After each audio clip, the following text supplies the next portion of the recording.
Bon, là, on est clairement en train de te dire qu'en fait, cette personne est en manque de toi. Elle est en manque de toi. Mais alors, sur tous les plans, hein, visiblement. Mais c'est quelqu'un qui n'a pas forcément été très très honnête envers toi. Et je vais planter le décor tout de suite hein, pour que tu te reconnaisses. Là, c'est quelqu'un qui t'a plongé dans une relation secrète, une triangulaire, pendant très très longtemps. Et qui regrette amèrement, là. Hein? C'est quelqu'un qui rencontre des tempêtes dans sa vie actuellement qui a très très peur actuellement, encore aujourd'hui, du regard des autres. Hein. C'est quelqu'un, si tu veux, qui est devenu très vite dans sa vie esclave des autres, en ce sens que à partir du moment où tu accordes autant d'importance au regard des autres, à partir du moment où tu fais attention aux moindres faits et gestes pour toi, en te demandant ce que les autres vont penser de ça, de façon très symbolique, tu deviens leur esclave, si tu veux.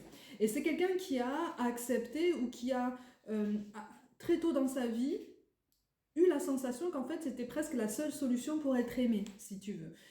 C'est quelqu'un qui a beaucoup, beaucoup de mal à s'aimer, mais alors qui, pour toi, ressent des choses très intenses, tu vois. Et quand je te parle de choses très intenses sur tous les plans, c'est vraiment pour te préciser que on n'est pas sur un manque simplement physique ou charnel, c'est quelque chose qui lui pèse, tu vois. Même si visiblement c'est cette personne qui est partie, hein, qui s'est éloignée de toi ou en tout cas qui t'a repoussé. Mais là, on voudrait faire machine arrière, on voudrait revenir vers toi, mais on n'ose pas en fait, on n'ose pas. Et quelque part, c'est une personne aussi qui est têtue hein, et qui a du mal en fait à se dire que euh, peut-être essayer d'engager une conversation pour faire amende honorable, en tout cas pour expliquer une situation et puis pour apaiser des tensions, à ses yeux, c'est baisser la garde, en fait. C'est baisser la garde et se rendre vulnérable. Donc c'est quelqu'un qui a beaucoup, beaucoup de fierté, hein, qui marche à l'ego, qui a un passé extrêmement tumultueux. Et le truc, c'est qu'en fait, toi, tu es en train de renaître de ça, et c'est quand même très intéressant, en ce sens que toi, tu es en train de renaître de ça.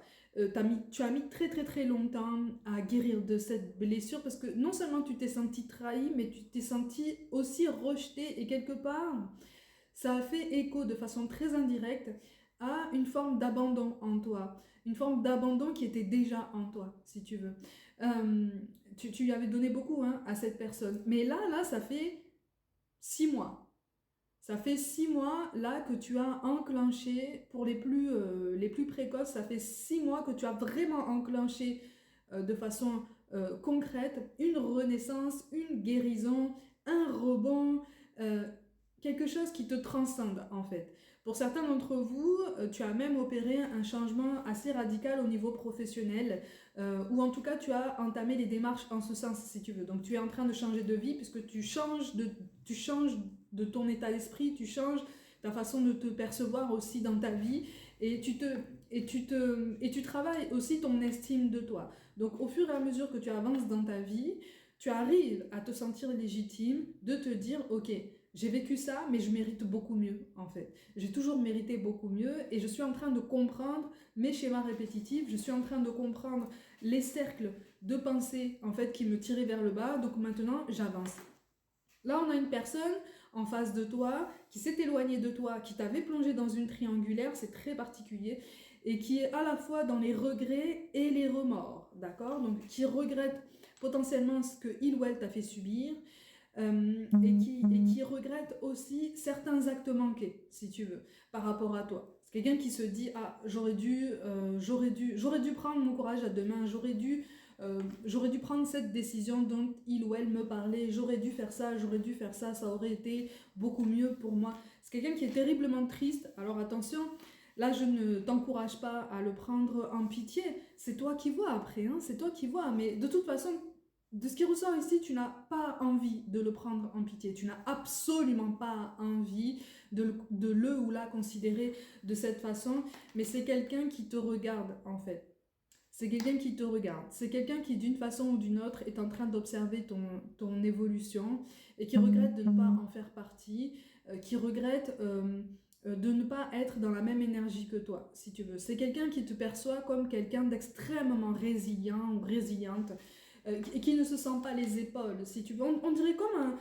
Ça me fait penser à un enfant qui vient de se faire gronder, si tu veux. Tu vois, un enfant qui vient de se faire gronder, il va bouder dans son coin, et puis, euh, voilà, pour vérifier un petit peu qu'on le voit aller bouder et qu'on le voit très très triste, il tourne la tête un petit peu sur le côté pour voir un petit peu si ses parents ou si l'entourage le voit triste, comme pour le prendre en pitié un peu, tu vois. J'ai cette image-là, tu vois, sauf que cette personne n'est plus un enfant.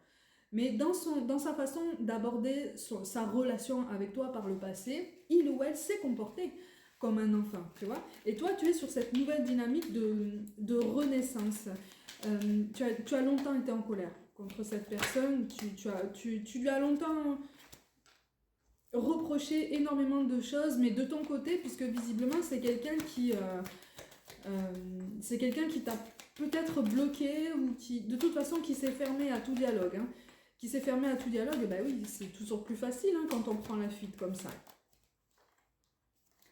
Mais c'est quelqu'un qui n'est pas là actuellement dans une situation personnelle très confortable au niveau de ses relations, d'accord? Au niveau de ses relations et possiblement avec la personne avec laquelle il était déjà engagé. Ça manque d'honnêteté, ça manque de droiture, ça manque de transparence. Hein.